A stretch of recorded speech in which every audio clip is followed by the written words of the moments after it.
നമസ്കാരം. അമേരിക്കൻ കപ്പലുകളിൽ ബോംബിട്ട് ഇറാൻ. ഇറാന്റെ കടൽ കൊള്ളയിൽ വിരണ്ട് ട്രംപ്.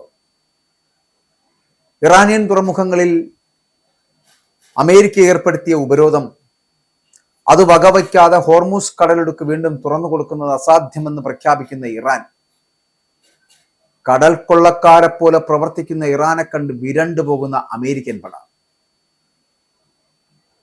ഇവിടെ ഈ ഹോർമൂസ് കടലിടുക്കിൽ ഇറാൻ 2 ചരക്ക് കപ്പലുകൾ പിടിച്ചെടുക്കുകയും ഒരെണ്ണത്തിന് നേരെ വെടിയുതിർക്കുകയും ചെയ്ത നടപടിയെ അമേരിക്ക രൂക്ഷമായിട്ട് വിമർശിച്ചു.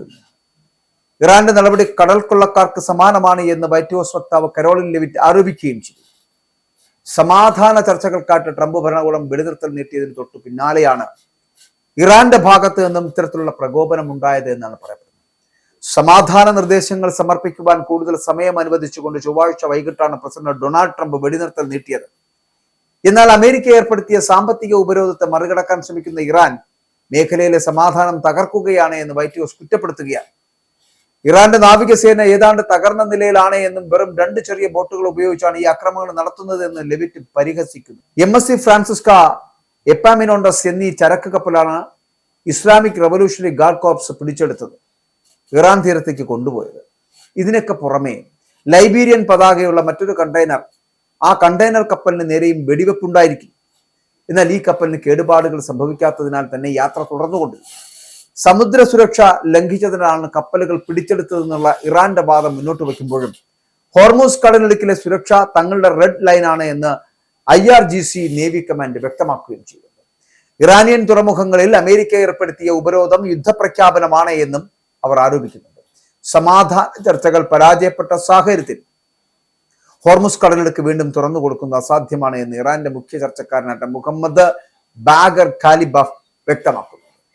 മൊബൈൽ ഫോണുകൾ പിടിച്ചെടുത്ത കപ്പലുകളിലെ ജീവനക്കാരെ ഉടൻ മോചിപ്പിക്കണമെന്ന് UN ഇന്റർനാഷണൽ മാരിടൈം ഓർഗനൈസേഷൻ തലവൻ ആർസിയാനോ ഡൊമിങ്സ് ആവശ്യപ്പെട്ടു. അതേസമയം തങ്ങളുടെ കപ്പലായിട്ടുള്ള എപ്പാമിനോണ്ടസ് പിടിച്ചെടുത്തു എന്ന വാർത്ത ഗ്രീസ് നിഷേധിക്കുകയും ചെയ്തു. കപ്പലിന് നേരെ വെടിവെപ്പുണ്ടായതായിട്ട്, കേടുപാടുകൾ സംഭവിച്ചതായിട്ടൊക്കെ ഗ്രീക്ക് അധികൃതർ സ്ഥിരീകരിക്കുന്നുണ്ട്.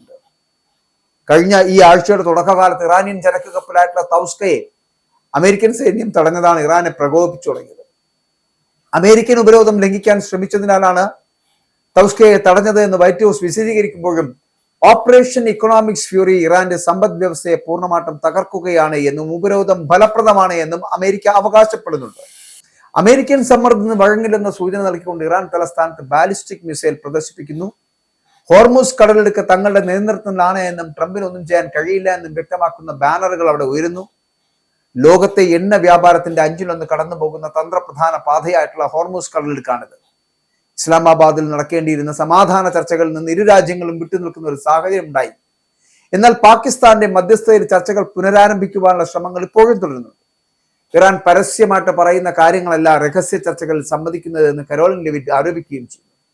യുദ്ധത്തിന്റെ ഗതിയും സമയക്രമവും നിശ്ചയിക്കുന്നത് വാഷിംഗ്ടൺ ആയിരിക്കുമെന്ന് വൈറ്റ് ഹൗസ് വ്യക്തമാക്കുമ്പോഴും സൈനിക നടപടിയെക്കുറിച്ച് ചോദിച്ചപ്പോൾ പ്രസിഡന്റിന് മുന്നിൽ നിരവധി ഓപ്ഷനുകൾ ഉണ്ട് എന്നും ഇറാന്റെ ബോട്ടുകളെ ആക്രമിക്കുവാൻ അമേരിക്കയ്ക്ക് സാധിക്കുമെന്നൊക്കെ വക്താവ് കൂട്ടിച്ചേർത്ത് പറഞ്ഞാലും യുദ്ധം തുടങ്ങിയത് നിങ്ങളാണ്, യുദ്ധത്തിന്റെ ഗതിയും സമയക്രമവും നിശ്ചയിക്കുന്ന വാഷിംഗ്ടൺ ആണെന്ന് നിങ്ങൾ പറയുമ്പോഴും യുദ്ധം എപ്പോൾ, എങ്ങനെ, എവിടെ അവസാനിപ്പിക്കണമെന്ന് ഇറാൻ തീരുമാനിക്കും.